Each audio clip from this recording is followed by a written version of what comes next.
ഞാനിപ്പോൾ ഉള്ളത് കോഴിക്കോടാണ് കേട്ടോ. രാവിലെ തന്നെ ഫ്രണ്ട് വിളിച്ചിട്ട് പറഞ്ഞു കോഴിക്കോട് ഒരു ഡാൻസ് പ്രോഗ്രാം നടക്കുന്നുണ്ട്, നീ പോരുന്നോ എന്ന് ചോദിച്ചു. നമുക്ക് പിന്നെ പ്രത്യേകിച്ച് പരിപാടിയൊന്നും ഇല്ലാത്തതുകൊണ്ട് പോകാമെന്ന് വിചാരിച്ചു. സിദ്ധുവിനെ വിളിച്ചിട്ടുണ്ടായിരുന്നു. ഒരു ഐഡിയ ഉണ്ടായിരുന്നില്ല, എന്ത് ഡാൻസാണ് എന്ത് പ്രോഗ്രാമാണോ ഒന്നും എനിക്ക് അറിയണ്ടായില്ല. അവിടെ ചെന്നപ്പോഴാണ് സത്യം പറഞ്ഞ എൻ്റെ കണ്ണ് തള്ളിപ്പോയി. ഞാൻ ഫസ്റ്റ് ടൈമാണ് ഇതുപോലെ ഒരു പ്രോഗ്രാമിൽ വരുന്നത്. അതുകൊണ്ട് തന്നെ എന്താ ഏതാന്നുള്ള ഒരു ഐഡിയ എനിക്ക് ഉണ്ടായിരുന്നില്ല കേട്ടോ. പിന്നെ അവിടെ പോയിട്ട് എനിക്ക് ഫീൽ ചെയ്തൊരു കാര്യം എന്ന് പറയുകയാണെങ്കിൽ, ഇപ്പോൾ ഞാൻ അവിടെ ഫസ്റ്റ് ചെല്ലുന്ന ഒരാളാണ്, എന്നെപ്പോലെ കുറേ പേര് അവിടെ ഉണ്ടായിരുന്നു. അപ്പോൾ പക്ഷേ ആദ്യമായിട്ട് വരുന്ന ഒരാളായിട്ടല്ല അവർ നമ്മളെ ട്രീറ്റ് ചെയ്തിട്ടുണ്ടായിരുന്നത്.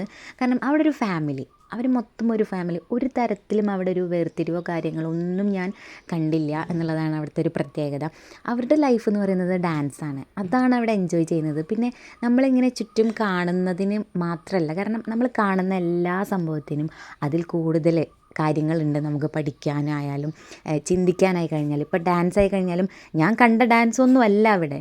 കാരണം ഡാൻസ് എന്ന് പറയുന്നത് നമുക്ക് ഒരുപാട് കാര്യങ്ങൾ പഠിക്കാനുണ്ട് എന്നുള്ളത് എനിക്ക് അവിടെ നിന്ന് മനസ്സിലായി. റീൽസിൽ മാത്രം കണ്ടിട്ടുള്ള കുറച്ച് ഡാൻസേഴ്സിനെ ഞാൻ അവിടെ നിന്ന് കണ്ടിട്ടുണ്ടായിരുന്നു കേട്ടോ. അവരെല്ലാവരും പരിചയപ്പെട്ടു. അപ്പോൾ അതിൽ ഞാൻ ഭയങ്കര ഹാപ്പിയാണ്.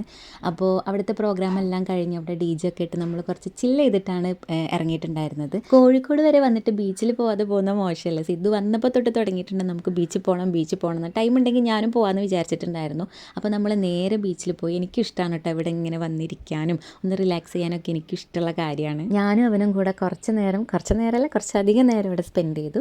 എല്ലാം കഴിഞ്ഞ് നമ്മൾ നേരെ വീട്ടിലേക്ക് ബസ് കയറി. അപ്പോൾ ഇന്നത്തെ വിശേഷം ഇത്രയേ ഉള്ളൂ. അടുത്ത വീഡിയോ ആയിട്ട് വീണ്ടും കാണാം. ടാറ്റാ.